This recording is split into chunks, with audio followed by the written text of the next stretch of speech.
ဗာနီဇွဲလားနိုင်ငံဟာကမ္ဘာပေါ်မှာရေနံအများဆုံးထွက်တဲ့နိုင်ငံတွေကတစ်ခုဖြစ်ပါတယ်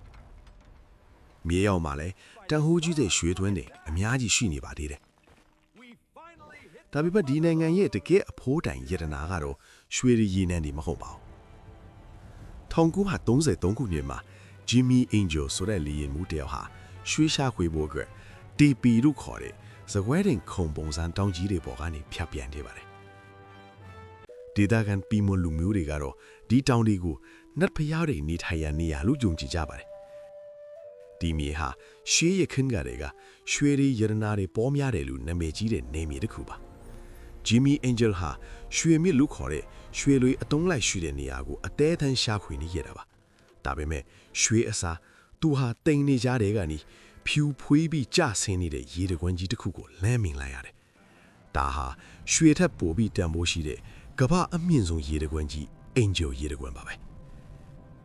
Jimmy ဟာဒီနေရာကိုပြန်လာဖို့စိတ်ဆုံးဖြတ်လိုက်ပါတယ်။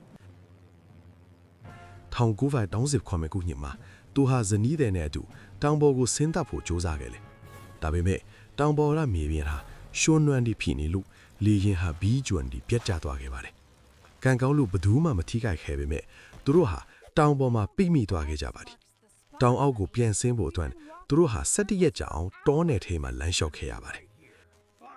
သူတို့ပြန်ရောက်လာတဲ့အခါမှာတော့ဒီရေတကွင်းကြီးအကြောင်းကဘာကတီးသွားကြပြီး Angel ရေတကွင်းလို့နာမည်ပေးခဲ့ကြပါတယ်။ Angel ရေတကွင်းရဲ့အမြင့်ဟာ989မီတာရှိပါတယ်။နာမည်ကြီး Niagara ရေတကွင်းထက်15ဆပိုမြင့်ပါတယ်။ရေတကွင်းဟာမြင့်လုံးအားကြီးလို့ရေတွေဟာမြေကြီးပေါ်မရောက်ခင်မှာတင်အငွေ့ဖိပြောင်းလဲသွားတတ်ပါတယ်။ဒါကြောင့်အောက်ခြေမှာရေကန်မရှိပဲမြူခိုးတွေဝေနေတဲ့မြင်ကွင်းကိုပဲမြင်တွေ့ရတာပါ။ဒေတာကန်တွေကတော့ဒီရေတကွင်းကိုကယ်ရယာပါကူပိုင်မီရူလုံးခေါ်ကြပါတယ်။အဓိပ္ပာယ်ကတော့အနက်ဆိုင်ဆုံးနေရာကရေတကွင်းနဲ့ဒီနေရာဟာကဘာကျော် Pixar ရုပ်ရှင် Up ထဲက Paradise Falls ကိုဖန်တီးဖို့အတွက်အဓိကစိတ်ကူးရန်ရခဲ့တဲ့နေရာမှာတောင်တေးဖော်မှာတော့ကဘာဘယ်နေရာမှမရှိတဲ့ထူးဆန်းတဲ့အပင်တွေနဲ့တတဝါတွေရှိနေပါတယ်။ကြောက်တောင်တွေကြားမှာပုံအောင်နေတဲ့သိငယ်တဲ့ဖားလေးတွေဟာအကောင်မကြီးထွားကြပါဘူး။ဒီရေတကွန်းကိုတွားရောက်လဲပတ်ဖို့ဆိုတာမလွယ်ကူပါဘူး။လမ်းမရှိတဲ့အတွက်လှေစီးပြီးတောလန်းခီကိုဖြတ်တန်းရပါတယ်။မိုးရာသီမှာရေမြောင်းတဲ့အခါရေတကွန်းကပိုလှပြီးမဲ့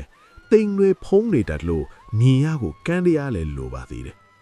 Jimmy Angel ရဲ့လီရင်ဟောင်းကိုတော့တောင်ပေါ်ကနေပြန်တည်ယူခဲ့ပြီးပြတိုက်မှာထားရှိထားပါတယ်။ဒါပေမဲ့တောင်ပေါ်မှာတော့လီရင်ပုံတူတစ်ခုကိုသူ့ရဲ့ရွှေရှာခွေးမှုအမှတ်တရအဖြစ်ထားရှိထားစေပါ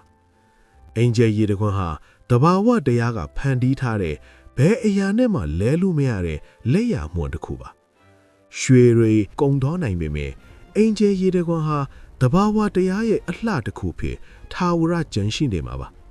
ဒီ Angel ရေတခွန်းကြီးပါတာဗီနီဇွဲလားနိုင်ငံရဲ့တကယ့်အဖိုးတန်ဆုံးရေတနာဖြစ်ပါတော့တယ်